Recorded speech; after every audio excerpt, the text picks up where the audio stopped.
Welcome to Poshan Lavanya kitchen. Achari chicken curry ఎలా చేయాలో చూపిస్తాను. మీరు కూడా ట్రై చేసి టేస్ట్ చేసి ఎలా ఉందో మీరు చెప్పండి. 1 కిలో చికెన్ తీసుకున్నాను. అందులో సరిపడా ఉప్పు వేసేసిన తర్వాత ఇందులో పెరుగు వేసేసుకోవాలి. ఈ పెరుగు వేసుకున్న చికెన్ మారినేట్ చేసుకొని పక్కన ఉంచేసుకోవాలి. ఈ సరిపడా పెరుగు వేసేసుకోవాలి.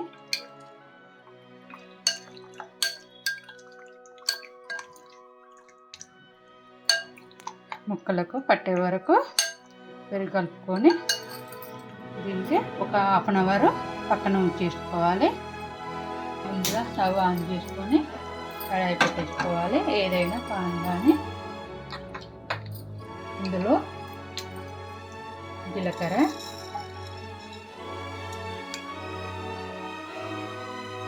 సోంపు, అన్నీ ఒక్కొక్క స్పూన్గా వేసేసుకోవాలి. కల్లోజి గింజలు,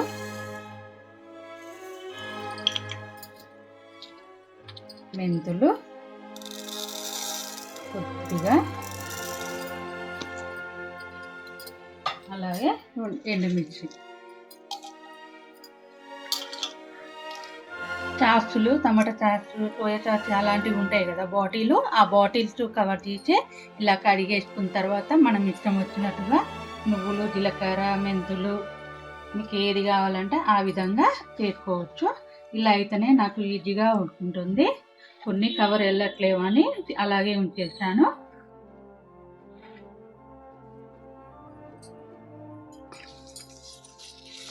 వీటిని అన్ని కలిపి ఫ్రై చేసుకోవాలి. ఇవి మసాలా, కడాయి మసాలాగా సిద్ధం చేసుకోవాలి.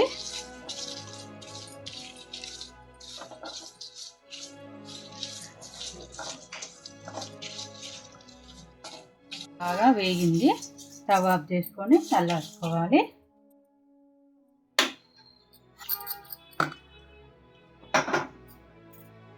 ఇది చల్లార్చుకున్న తర్వాత గ్రైండ్ చేసుకోవాలి. ఇదే కడాయిలో మళ్ళీ పెట్టేస్తున్నాను. 3 స్పూన్ల ఆయిల్,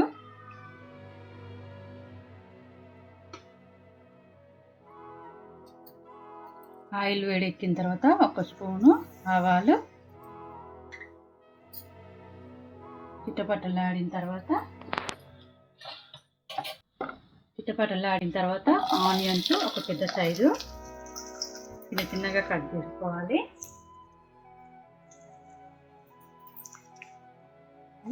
బ్రౌన్ కలర్ వచ్చే వరకు ఆనియన్స్ ఫ్రై చేసుకోవాలి. 1.5 స్పూను అల్లం వెల్లుల్లి పేస్ట్ వేసేసుకొని అది కొంచెం ఫ్రై అవ్వాలి. పసుపు 1 టీ స్పూను,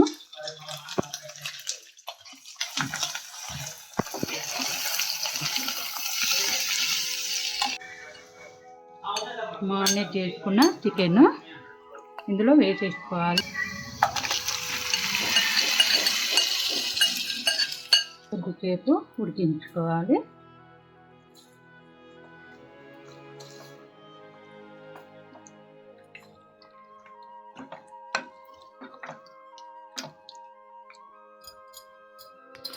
అలాగే 10 నిమిషాలు అలా ఉంచేసుకోవాలి. 10 మినిట్స్ అయింది. ఇది మసాలా ఫ్రై చేసుకున్నాం కదా, పొడి చేసుకున్నాము. ఇందులో టమాటా కూర వేసుకున్న మసాలాలు అందులో వేసేసుకోవాలి. 1.5 మొత్తం వేసేస్తే కారం బాగుంది.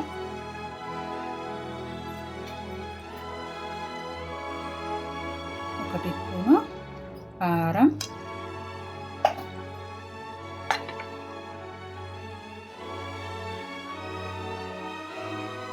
ధనియాల పొడి 1 టీ స్పూను, టమాటా కూర మొత్తం వేసుకోవద్దు. చికెన్ కొద్ది పావు కిలో కాబట్టి కొద్దిగానే వేసుకోవాలి.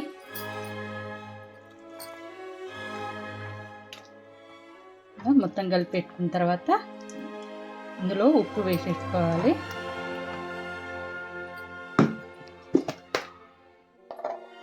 చికెన్లో ఉప్పు వేసాం కదా, కొద్దిగా సరిపడా టేస్ట్ వేసుకోవాలి. 2 నిమిషాలు అలా ఉంచేసి తర్వాత వాటర్ పోసేసుకోవాలి.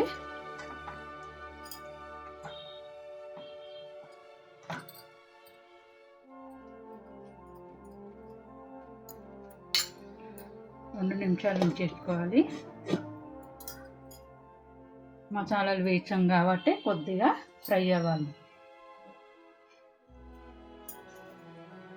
2 నిమిషాలు అయింది. ఇందులో వాటర్ పోసేసుకోవాలి. ఎందుకంటే గ్రేవీగా ఉండాలి కాబట్టి వాటర్ పోసేసుకోవాలి.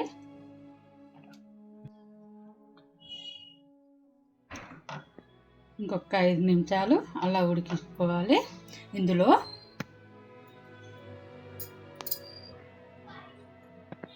ఒక 1 ఇంచ్ అంతా అల్లం ముక్కలు, ఇవి ఆచార చికెన్ కాబట్టి అల్లం ముక్కలు బాగా కలుపుకున్న తర్వాత ఇందులో గరం మసాలా వేయడం అవసరం లేదు. మనము మసాలా ఫ్రై చేసి వేసాం కాబట్టి ఇదే రుచిగా ఉంటుంది. కొత్తిమీర కలుపుకోవాలి.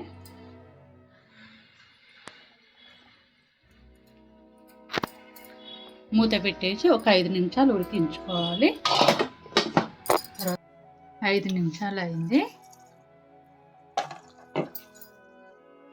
ఆయిల్ చేలింది కాబట్టి స్టవ్ ఆఫ్ చేసుకోవాలి.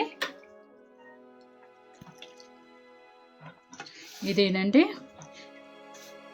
ఆచారి చికెన్ కర్రీ రెడీగా అయింది. ఒక బౌల్లోకి తీసుకున్నాము. Achari chicken ready.